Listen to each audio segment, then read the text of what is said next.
बातमीपत्रामध्ये आता पाहणार आहोत सकाळच्या महत्त्वाच्या 100 बातम्या वेगवान स्वरूपात सुरुवात करूया।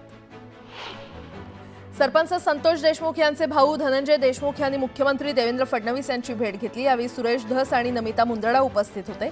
या प्रकरणात कुणालाही सोडणार नाही, कठोर कारवाई होईल असं आश्वासन मुख्यमंत्री फडणवीसांनी दिले। मुख्यमंत्री देवेंद्र फडणवीस यांनी अधिवेशनात जे सांगितलं होतं तेच आश्वासन त्यांनी दिलं। त्यामुळे आता महाराष्ट्रासमोर एक उदाहरण उभं राहील की गुन्हेगाराला माफी नाही असं म्हणत धनंजय देशमुख यांनी न्यायाची अपेक्षा केली आहे।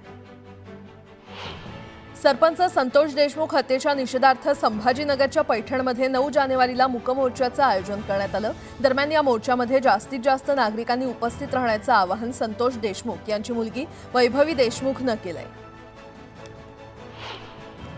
संतोष देशमुखांच्या मारेकऱ्यांची आणि आरोपींची अवस्था तेरे नाम मधील सलमान खान सारखी झाली पाहिजे, त्यांच्यावर मोक्का लागला पाहिजे आणि अशी मागणी आमदार सुरेश धस यांनी केली आहे। तर आरोपींना कोठडीत कुणालाही भेटायला दिलं नाही पाहिजे असंही ते म्हटले।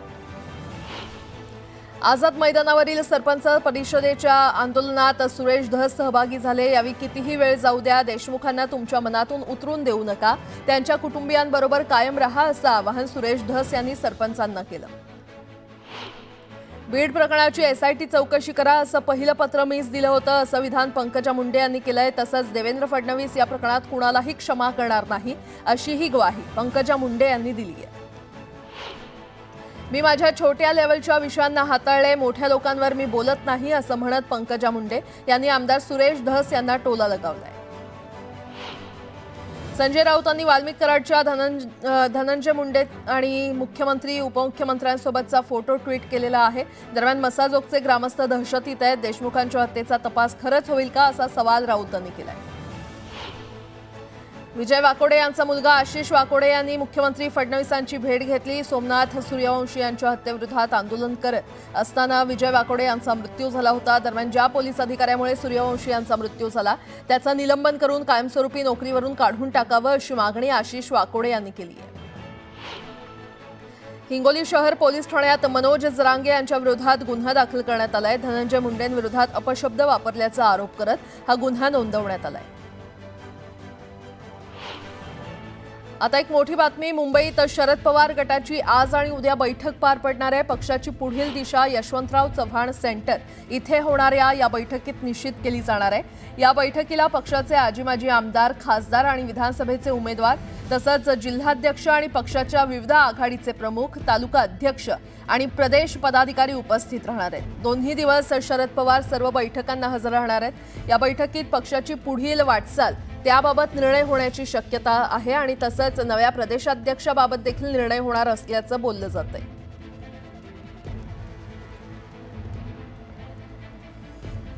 पुन्हा एकदा बातम्या वेगवान स्वरूपात। एकनाथ शिंदेंमुळे मनसे महायुतीमध्ये सहभागी झाली नाही असा सूर मनसेच्या बैठकीत उमटला। तर महापालिका निवडणुकीमध्ये भाजप आणि मनसेची युती होईल का याची चाचपणी सुरू असल्याची माहिती सूत्रांनी न्यूज 18 लोकमतला दिली आहे। खेडमध्ये मनसेला खिंडार पडलंय। रत्नागिरी जिल्ह्यातील वरिष्ठ पदावर असणाऱ्या मनसे पदाधिकाऱ्यांनी मनसेला रामराम ठोकत शिवसेनेमध्ये जाहीर पक्ष प्रवेश केला। रामदास कदम आणि योगेश कदम यांच्या उपस्थितीमध्ये हा पक्ष प्रवेश पार पडला। मनसेचे कार्यकर्ते आणि पदाधिकारी यांची बैठक पार पडली। महापालिका निवडणुकीला कसं सामोरं जायचं याबाबत या बैठकीत चर्चा करण्यात आली। दरम्यान आता पक्षात महत्त्वाचे अंतर्गत बदल होणार असल्याची माहिती संदीप देशपांडे यांनी दिली आहे। भाजप आणि ठाकरे गटातून हकालपट्टी झालेल्या नांदेडच्या पदाधिकाऱ्यांनी राष्ट्रवादी काँग्रेसमध्ये प्रवेश केला। शिवसेना ठाकरे गटाचे जिल्हाप्रमुख माधव पावडे, माजी आमदार अविनाश घाटे, भाजपचे माजी ग्रामीण जिल्हाध्यक्ष व्यंकटराव पाटील गोजेगावकर या पदाधिकाऱ्यांचा यामध्ये समावेश आहे।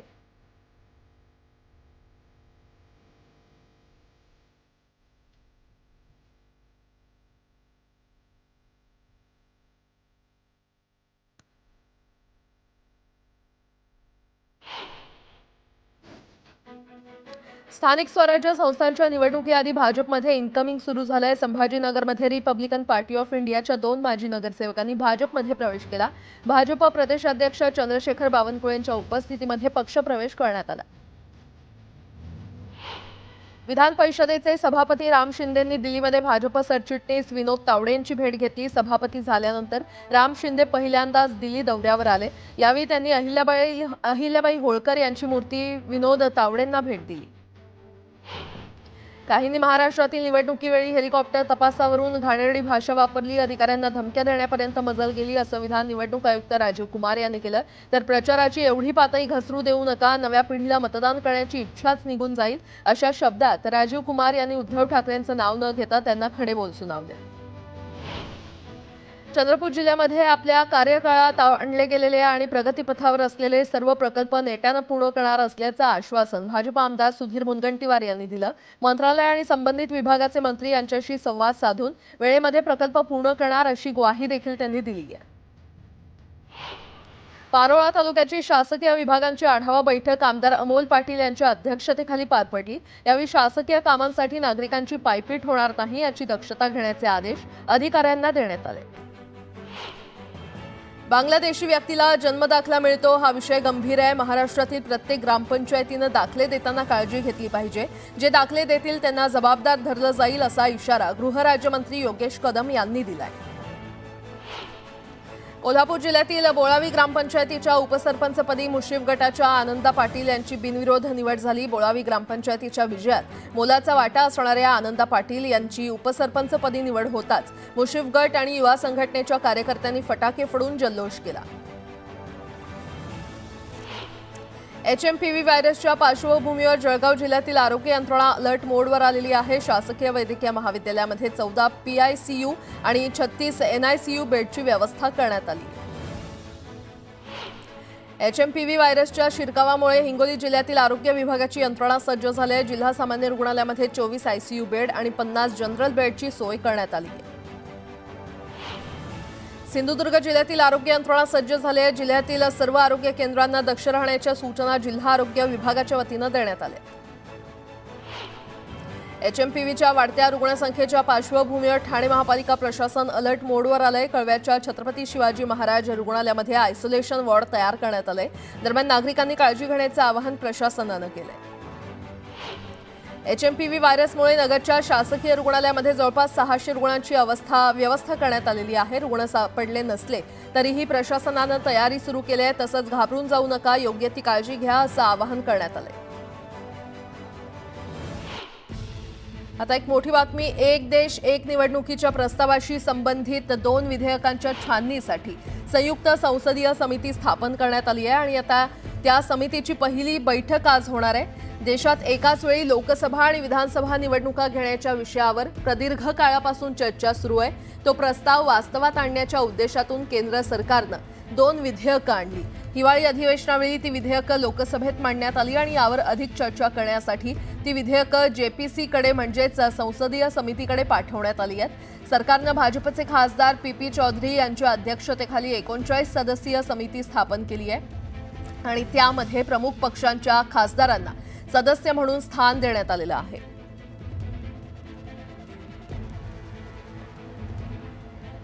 गेल्या अनेक वर्षांपासून रखडलेल्या फेरीवाला धोरणामुळे फेरीवाल्यांना अनेक समस्यांचा सामना करावा लागतोय। त्यामुळे फेरीवाला संघटना आक्रमक झाले असून आज मुंबई महानगरपालिकेच्या मुख्यालयावर धडक मोर्चा काढण्याचा इशारा देण्यात आलेला आहे। महाराष्ट्र हॉकर्स फेडरेशनच्या नेतृत्वाखाली हा मोर्चा काढण्यात येणार आहे। वाढत्या वाहतूक कोंडीच्या कारणावरून गेटवे ऑफ इंडिया येथील प्रस्तावित ट्रान्सपोर्ट मरीना प्रकल्पाला कुलाबा वासियांनी विरोध केलाय आणि त्या पार्श्वभूमीवर हा प्रकल्प गेटवेऐवजी बेलेट पियर येथील प्रिन्सेस डॉक इथे करावा अशी मागणी भाजपचे माजी नगरसेवक मकरंद नार्वेकर यांनी बंदरे विकास मंत्री नितेश राणे यांच्याकडे केली आहे। नवीन विवाह अथवा न्यायालयीन विवाह केलेल्या जोडप्यानं विवाह नोंदणी करणं आवश्यक आहे। त्यानुसार मुंबईत गेल्या वर्षभरात 39,000पेक्षा अधिक विवाहांची नोंदणी महापालिकेकडे झाल्याची माहिती पालिका प्रशासनानं दिली आहे। 1 जानेवारी ते 31 डिसेंबर 2024 या कालावधीमध्ये पालिकेकडे 39,128 विवाहितांनी विवाह नोंदणी केली आहे। RTO कार्यालयातर्फे बेस्टच्या बस चालकांसाठी लवकरच 1 दिवसीय प्रशिक्षण कार्यशाळा घेतली जाणार आहे। केंद्र सरकारच्या 36व्या राज्य रस्ता सुरक्षा अभियानांतर्गत हा उपक्रम राबवणार असल्याचं अधिकाऱ्यांनी सांगितलं।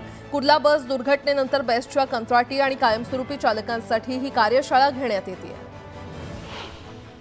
दक्षिण मध्य मुंबईमध्ये बांधल्या जाणाऱ्या गगनचुंबी इमारती, चेंबूर माहुल परिसरातील रिफायनरी आणि वांद्रे कुर्ला संकुलासह लगत सुरू असलेल्या मेट्रो, बुलेट ट्रेन आणि रस्त्यांच्या कामामुळे हे तिन्ही परिसर 2024 सालातील वायू प्रदूषणाचे हॉटस्पॉट ठरले.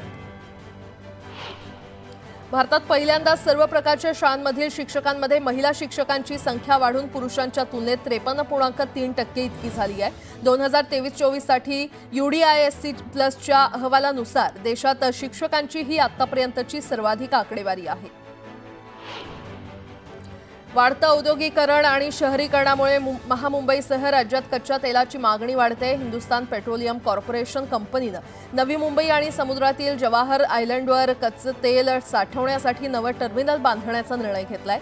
या प्रस्तावाला CRZनं मान्यता देऊन प्रस्ताव केंद्रीय वन पर्यावरण मंत्रालयाकडे पाठवलाय. 3 जमीन मालकांची जमीन ताब्यात घेऊन कायद्यात नमूद केलेल्या मुदतीमध्ये त्या संपादित केल्याची कोणतीही औपचारिक अधिसूचना न काढल्यानं उच्च न्यायालयानं महाराष्ट्र गृहनिर्माण आणि म्हाडा, सोलापूर महापालिकेला दंड ठोठावलाय. या प्रकरणी तिन्ही जमीन मालकांना प्रत्येकी 50,000 रुपये नुकसान भरपाई म्हणून देण्याचे आदेश न्यायालयानं दिले. प्लॅटफॉर्मवर लोकल गाडी येण्याचे अपेक्षित कालावधी समजण्यासाठी इंडिकेटरवर तशी व्यवस्था आहे. पश्चिम रेल्वेच्या लोकल गाड्यांच्या प्लॅटफॉर्म्सवर ही यंत्रणा सुरू आहे. मात्र मध्य रेल्वेवर ही यंत्रणा अद्यापही सुरू झालेली नाहीये. येत्या महिन्याभरात ही यंत्रणा सुरू करण्यात येणार असल्याची माहिती मध्य रेल्वेच्या अधिकाऱ्यांनी दिली आहे. विरार अलिबाग मल्टीमॉडेल कॉरिडॉरचं भूसंपादन मोबदला वाटप महाराष्ट्र राज्य रस्ते विकास महामंडळाकडे निधी नसल्यानं बंद आहे. आतापर्यंत भूसंपादन मोबदल्यापोटी प्रकल्पग्रस्तांना 1600 कोटींचं वाटप केलंय, तर उर्वरित प्रकल्पग्रस्तांना मोबदला देण्यासाठी 7,000 कोटींची गरज आहे. निधी नसल्यानं वाटप गेले 6 महिन्यांपासून थांबलेलं आहे. ठाणे महापालिका क्षेत्रातील हवेची गुणवत्ता राखण्यासाठी पालिकेमार्फत उपाययोजना केल्याचा परिणाम काही अंशी दिसून आला. मात्र 39 पैकी ज्या 31 बांधकाम व्यावसायिकांनी नियमांची अंमलबजावणी केल्याचे दावे केलेत त्यांची प्रत्यक्ष पाहणी करून झाडाझडती घेण्याचा निर्णय पालिकेनं घेतलाय. उर्वरित बांधकाम व्यावसायिकांना 15 दिवसांची मुदत दिल्याचं पालिकेनं स्पष्ट केलंय. HMPV या साथीच्या आजाराचे काही रुग्ण भारतातही आढळलेले आहेत आणि या पार्श्वभूमीवर सतर्क झालेल्या ठाणे महापालिका प्रशासनानं छत्रपती शिवाजी महाराज रुग्णालयामध्ये विशेष कक्ष तयार केलाय. मुंबई विद्यापीठाकडून विविध परीक्षांमध्ये यंदाही मुलींचंच वर्चस्व राहिलं असून या स्पर्धांमध्ये पदक मिळवणाऱ्या 18 विद्यार्थ्यांमध्ये 15 मुलींचा समावेश आहे. या 18 विद्यार्थ्यांना राज्यपाल CP राधाकृष्णन आणि भारत सरकारच्या विज्ञान आणि तंत्रज्ञान विभागाचे सचिव प्राध्यापक अभय करंदीकर यांच्या हस्ते पारितोषिक देऊन गौरवण्यात आलं. जिल्हा कोर्टाच्या न्यायाधीशांचं वेतन आणि पेन्शन यावरून सरकारच्या भूमिकेवर सुप्रीम कोर्टानं नाराजी व्यक्त केली आहे. राज्य सरकारकडून मोफत वाटप केल्या जाणाऱ्या रकमेचा उल्लेख करत जे कोणी काम करत नाही त्यांच्यासाठी तुमच्याकडे पैसे आहेत, पण जेव्हा न्यायाधीशांच्या वेतन आणि पेन्शनचा मुद्दा येतो तेव्हा आर्थिक समस्येचा हवाला दिला जातो असं कोर्टानं म्हटलंय. रबी पिकांच्या विमा नोंदणीची अंतिम तारीख 15 जानेवारी 2025 पर्यंत वाढवली आहे. यापूर्वी ही तारीख 31 डिसेंबर 2024 पर्यंत निश्चित करण्यात आली होती. मात्र प्रतिकूल हवामानामुळे आता शेतकऱ्यांना विमा नोंदणीसाठी अधिक वेळ मिळालाय. माजी IAS प्रशिक्षणार्थी पूजा खेडकरनं सुप्रीम कोर्टात याचिका दाखल केली आहे. दिल्ली हायकोर्टानं पूजा खेडकरचा अटकपूर्व जामिनासाठीचा अर्ज फेटाळला. त्यानंतर तिनं अटकपूर्व जामिनासाठी सुप्रीम कोर्टात याचिका केली. आता पूजाला कोर्ट दिलासा देतं का हे पाहणं महत्त्वाचं ठरणार आहे. भंडाऱ्यात मादी वाघाची शिकार करून तुकडे जंगलात फेकल्याची धक्कादायक घटना घडली आहे. या प्रकरणी 3 जणांना पोलिसांनी अटक केली आहे. राज्यातील समुद्रातील बेकायदेशीर आणि अनधिकृत मच्छीमार बोटींवर करडी नजर ठेवण्यासाठी आता ड्रोनची मदत घेतली जाणार आहे. अनधिकृत मच्छीमार बोटींवर नजर ठेवण्यासाठी असलेल्या गस्ती नौकाद्वारे अडचणी येत असल्यानं मत्स्य विभागाकडून हा निर्णय घेण्यात आलाय. बारामतीतील भवानीनगर येथील छत्रपती सहकारी साखर कारखाना ऊसाचा पहिला हप्ता जाहीर करण्यात आलाय. प्रति टन रुपये 2,800 इतका जाहीर करण्यात आलेला आहे. आजपासून पुढील 3 दिवस मुंबईत थंडीचा कडाका पडण्याची शक्यता आहे. हवामान विभागानं हा अंदाज वर्तवलाय. मुंबईमध्ये किमान तापमानाचा पारा 2 अंशांनी खाली जाण्याची शक्यता आहे.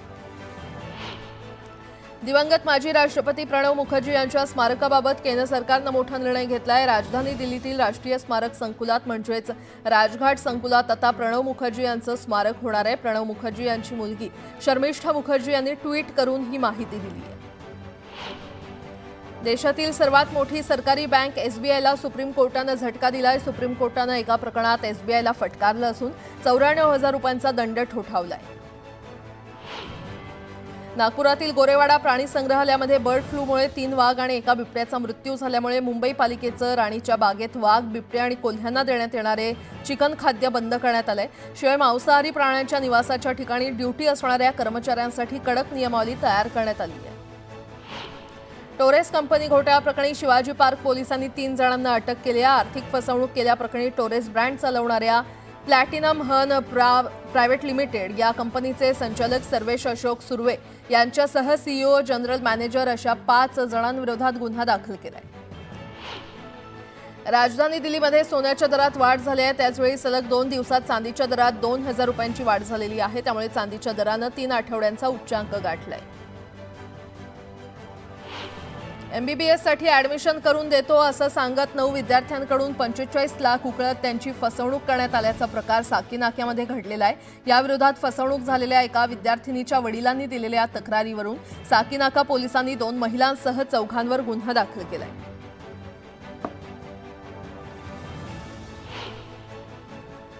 आता एक मोठी बातमी। मिशन अयोध्या चित्रपटाचं लॉन्च 24 जानेवारी 2025 रोजी एकाच वेळी महाराष्ट्रात होणार आहे। आज छत्रपती संभाजीनगरमध्ये ट्रेलर लॉन्चिंगचा कार्यक्रम खरं तर कालच हा पार पडला आणि यावेळी रामगिरी महाराज यांनी उपस्थिती लावली होती। या प्रसंगी रामगिरी महाराज यांनी मनोगत व्यक्त केलंय। यावेळी त्यांनी वादग्रस्त वक्तव्य केलं। जनगण मन याला राष्ट्रगीत मानणं योग्य नाही असं वक्तव्य रामगिरी महाराज यांनी केलंय। राष्ट्रगीत आपण ऐकलं। या राष्ट्रगीताचा इतिहास किती लोकांना माहिती आहे मला माहित नाही, पण आज मी सत्य बोलून आपल्याला सांगतो, कदाचित तुम्हाला माहित नसेल। हे गीत 1911 मध्ये रवींद्रनाथ टागोर यांनी कलकत्त्याला गायलं। 1911 मध्ये देश स्वतंत्र नव्हता। रवींद्रनाथ टागोरांनी कलकत्त्याला गायलं कोणासमोर गायलंय? जॉर्ज पंचम समोर गायलं। हा जॉर्ज पंचम कोण होता? हा जॉर्ज पंचम ब्रिटिश राजा होता, जो भारतावर अन्याय करीत होता, अत्याचार करीत होता। त्याच्या समोर हे गीत गायलेलं आहे आणि त्याच्या समर्थनार्थ हे गीत गायलेलं आहे, राष्ट्राला संबोधून नाही। पुढे भविष्यामध्ये याचाही संघर्ष करावा लागेल, म्हणून खरं राष्ट्रगीत वंदे मातरम असलं पाहिजे। विषय आहे मान अपमान विषय हे विश्लेषण आहे।